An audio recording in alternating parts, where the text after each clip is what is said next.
Hi guys, and welcome back to the channel. If you're visiting for the first time, welcome. If you are visiting for the first time, I've put a link down in the description to my first video, what will give you a broad, if not somewhat brief overview of what this is all about. Well, anyway, let's get underway, shall we? Welcome wherever you are in the world. I am in England, and it is just past, coming up for about 1:30 on a Monday afternoon, a sunny spring afternoon, no less.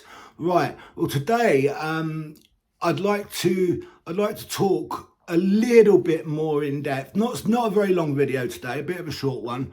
I wanted to talk a bit more in depth of the second half of my journey on this with the NHS, on this battle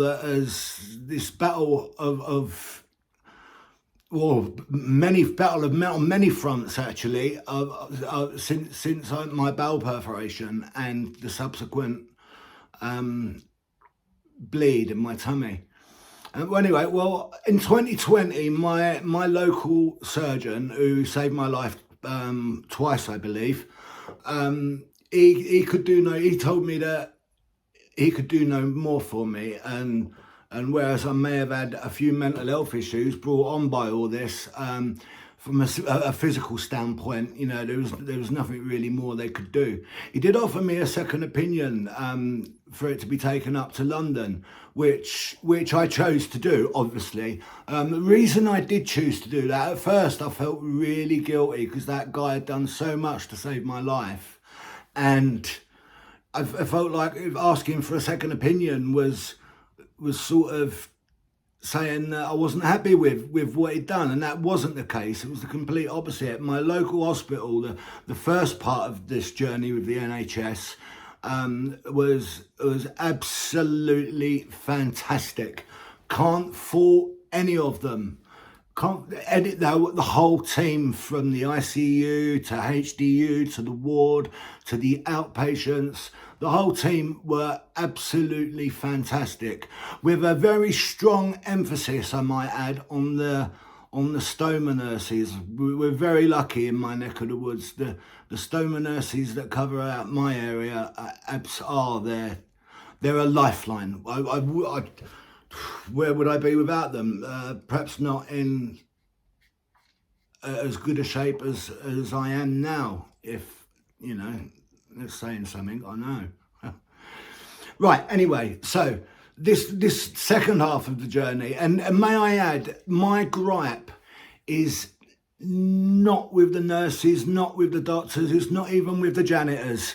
They all do a fantastic job trying to keep the people in our country, likes of you and I, they keep us safe, and they bend over backwards. They put their life on the line through COVID to keep us safe, and just, a big shout out to them. My gripe is more with the management side of things and the planning side of things. So let me tell you the second half of my journey in a bit more detail now, and I'm sure you'll see what I mean. So this referral kicked off on the 6th of January 2021 over the phone. I got a phone call from I'm not sure whether she was a doctor or a surgeon, and she wanted to talk to me about this second opinion. She said, looking over my history, she said if I went ahead with this surgery, she would expect at least one of 5 serious implications to arise out of it. And she said that it may be that I will wake up in a less fortunate situation than I'm currently in, if that's possible. And given all that, I weighed it up on the spot, really, and well, not that I needed time to think. It was a choice between, I've hopefully got at least another 20, 25 years in me yet. I'm only 55 this year. I feel a lot older. Um, so, I don't want to spend it confined to the house. God, imagine being under house arrest for another 25 years. No, no, thank you.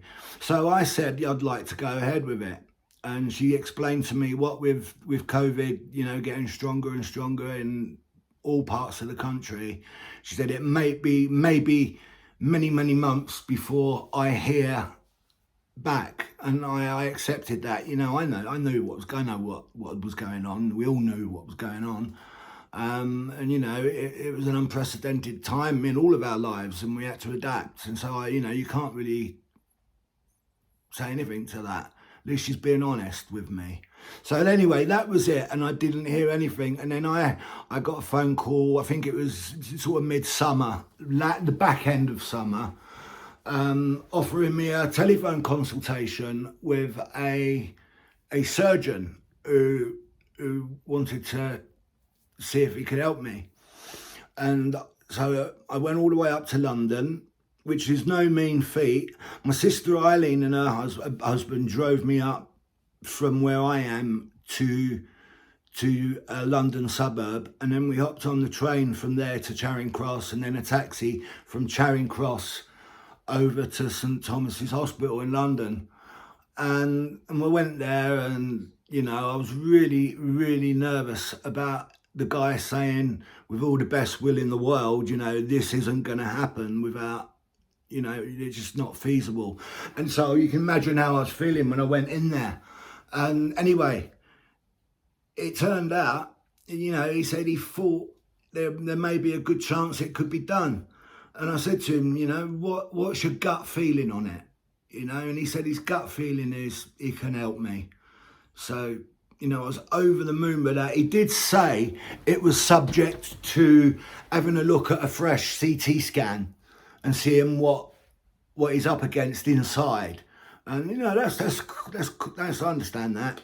And he said weren't sure when I was going to get that appointment, and he did say he would do his best for me to have the CT scan in my local hospital, who could then forward it up, save me going on that treacherous hell of a journey in my condition. Unfortunately, he couldn't arrange for it to be done at my local hospital. It was too much involved, as it turned out, with it being completely two different health authorities and that. So I got a phone call, you wouldn't believe it, on the 22nd of December, days from Christmas of that same year, 2021, and invited me for a CT scan. And I said to the lady, yeah, no problem. When would you like me to come up? And she said to me, tomorrow, 10 o'clock in the morning. And I said, for a start, my ride is away for Christmas with her family, her children, her grandchildren. I'm not pulling her away from that. So I said this, nicely, and explained, could I not have a later appointment? And she said, look, they're trying to get all the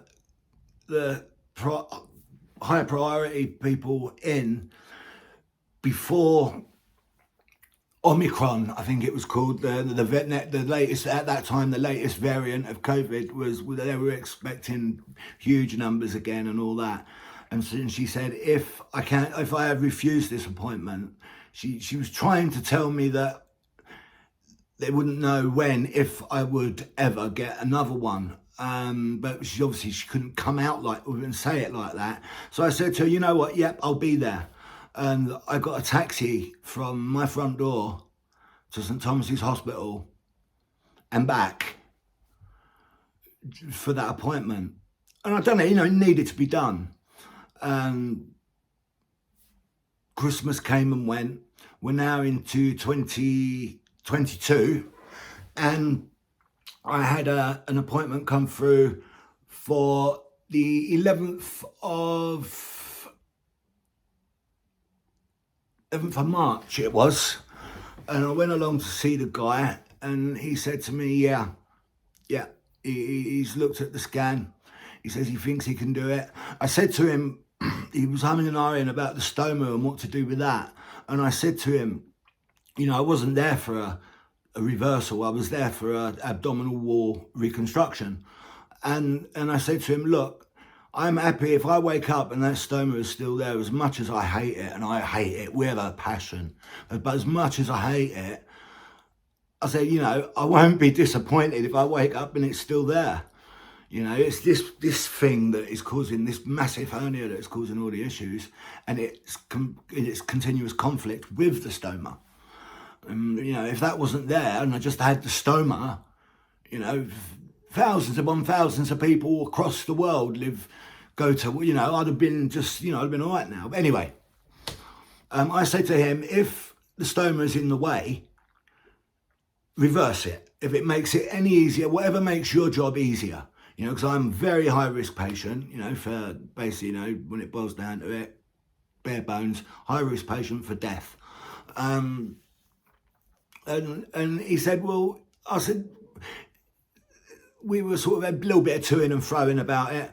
And he said to me, I'll tell you what it might be best if, as far as the reversal of the stoma is concerned, let's wait and let's wait until I open you up and we'll see how it goes once I'm in there.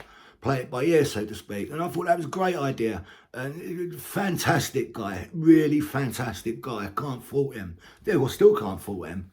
And that was that. He told me he would put me on the waiting list while I was there. I think I'm not entirely sure on that. I believe he did. Can't remember. Coma brain. And yeah, I went on the waiting list, and that was it. As far as I was aware, the next thing I would hear would be an appointment date for surgery. And that was it. And I got a letter out of the blue, literally about a week, 2 weeks later, and it was from a plastic surgeon up at St Thomas's Hospital in London again. And it was absolute news to me, but I have to go. So up to London again, the same rigorous journey and back, although it was with my sister this time. Obviously, the taxi was a one-off because of the Christmas period, which made it a lot easier. Still hard, but a lot easier. Anyway, I got up to this appointment with this plastic surgeon, another lovely guy, and he said to me, "There's a little bit of fat in behind where the hernia." I can't remember, but there was a bit of fat there that needed to be removed. Basically, I needed to lose some weight, and he said to me, "You need to lose 2 stone." And I said, "Right, I will do that." He gave me 3 months to do it. And, I went away, and I'm talking with my sister and my brother-in-law on through the journey home.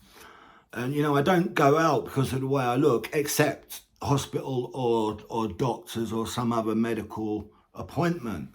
And my brother-in-law suggested buying a treadmill. And, I thought, because walking, sustained, but regulated walking, along with diet, obviously, is amazing for losing weight. So that's what I did.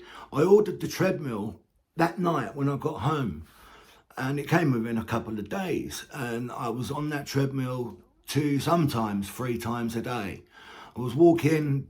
It varied depending on what sort of day I was having with the stoma and the hernia, but I averaged about 5 miles a day.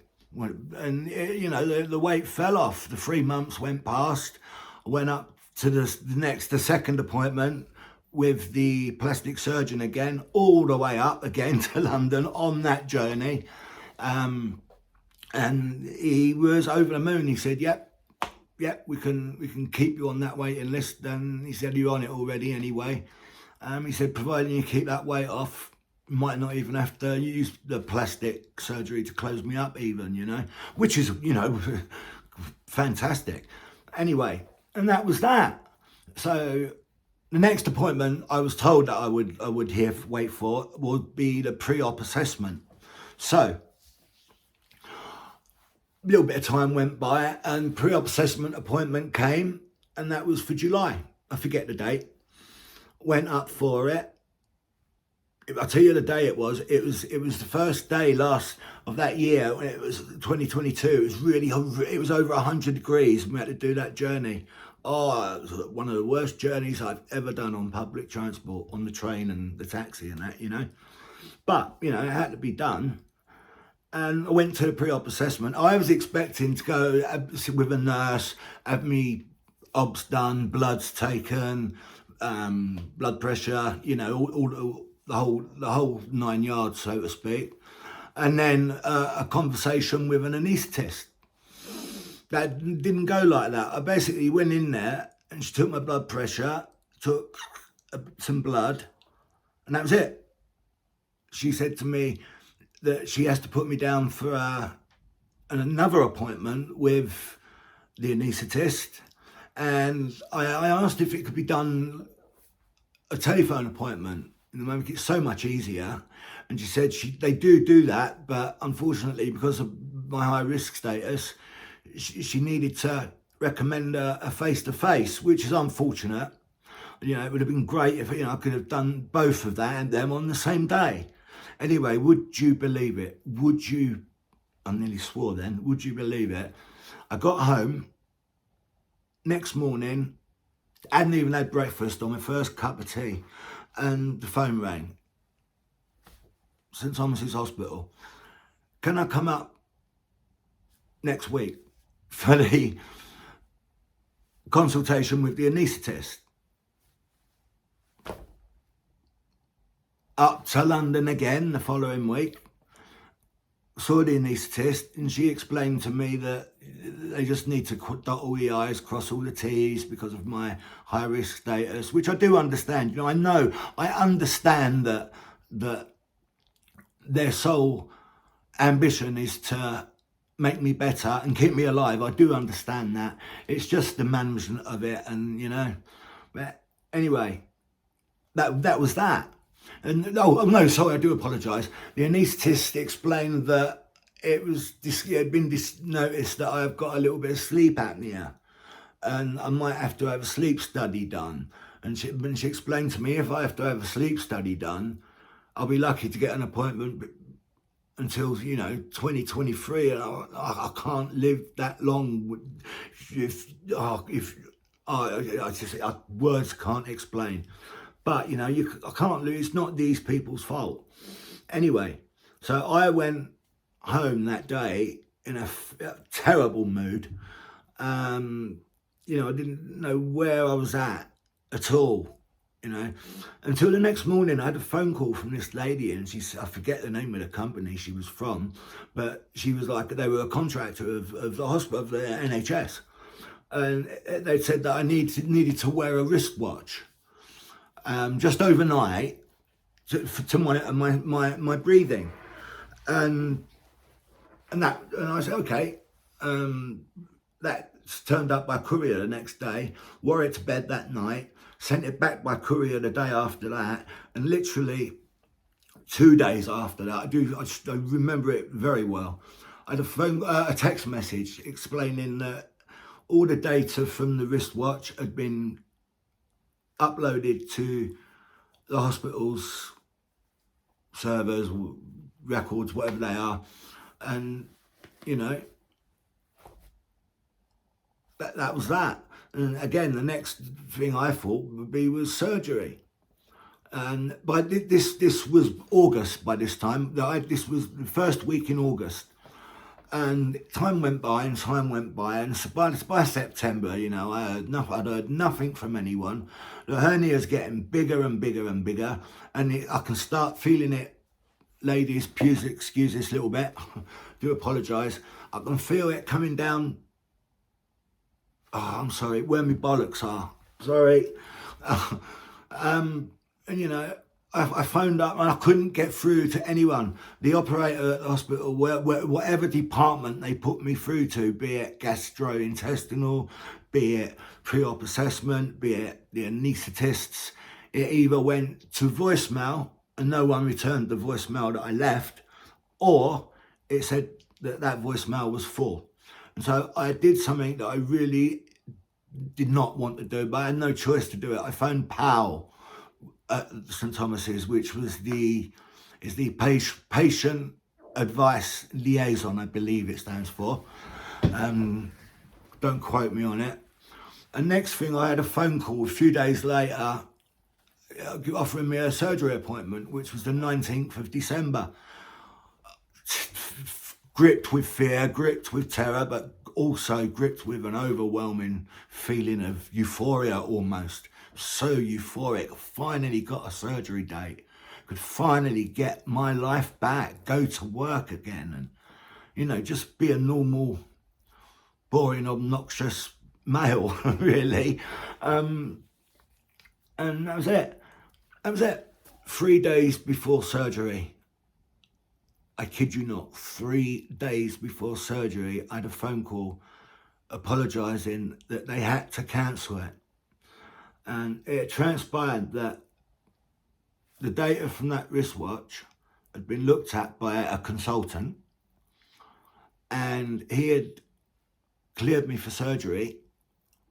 However, he wanted me to use a CPAP machine, which he then one of them ghastly things, you like a mask with a trunk tube, make you look like an elephant. I wanted me to use one of them 4 weeks prior to surgery and 4 weeks post-surgery. And so, yeah, I can do that. Oh, sorry, I'm getting ahead of myself. So yeah, that was what he recommended or authorised in October. And pre-op assessment sat on that information, never phoned or wrote to me or anyone else in any other department, and that was why I was cancelled 3 days before surgery. But get this, when they cancelled it, all they said was they needed to do more tests. I was not specifically what tests or anything. And, you know, all surgery comes with risks. But with my added risks and the chance, and there was, you know, there is a chance for this surgery, I won't wake up. You can imagine the stress, you know, all over Christmas, all over New Year. Do you know, I finally got through to someone about the second week in January of this year, and they said, oh, there's an appointment with your consultant, a telephone appointment for the 11th of February. So I waited all the way from the 16th of December when they cancelled to the 11th of February 2023 to find out why it had been cancelled. And had it been cancelled for indefinitely for whatever reason. Turned out I had to use this CPAP machine, but pre-op assessment sat on the info. Now, I don't put that down to misconduct. I don't put it down to I just put it down to the immense stress that these frontline workers are under. Forced to work under conditions laid out by this present government. Please, sorry, don't get me on that. Anyway, right, so we got there. I said, well, the surgeon explained to me, he said, if I could phone the sleep studies department direct, he's gonna email them and call them, and he said, hopefully we can meet in the middle somewhere. So finally, I had a phone call a few days after that, which would have been roughly the 12th or the 13th of February and 2023. And I'll tell you, I waited till then for an appointment to be told that they'll send me a machine out. Where is the planning and the forward thinking, I ask you? But again, not the frontline workers' fault. So anyway, I finally got this machine now. So I am now waiting for the right mask to be sent. Waited 12 days so far. They said they were sending it out that day. Special delivery. I got an appointment with them this afternoon at 3:40, which was already booked. So update you on the mask in the next video. So that's where we are. I am at the moment with it. A little bit more of a bit more in depth information for you, and I'm going to cut it off there. If you could ask you, if you're watching on YouTube, if you could smash that like button for me. I want to get to 1,000 and hit subscribe also, please. I want to get to 1,000 subscribers so I can do some live videos of just, you know, the hardships that I have to face on a daily basis just by going to the shops, all because of the present government and the way they're basically destroying this glorious NHS, one of the very foundations of this country that made Britain great, you know. But anyway, as I said, don't get me on the politics of it, because the politics monster will come out. Well, yeah, thank you. Anyway, yeah, if you're watching on YouTube, if you could smash the like button and please subscribe to me, it helps the channel so much, and more importantly, it helps me with getting this awareness out, and so that people like myself, and you know, there's thousands and thousands and suffering on a daily basis just because of the planning. If the planning for their surgery is anything like the planning for mine, it's a wonder the death toll isn't higher. Really, it is. But anyway, I will love you and leave you. If you're watching on Facebook, if you could like and share this for me to help get the message out, that would be great. You're all fantastic. Without you, I couldn't do this. So please help me. If you could help me to build this YouTube and Facebook channel up, I would be so grateful. Anyway, have a nice day, and I'll catch you on the next one. Thank you. Bye-bye.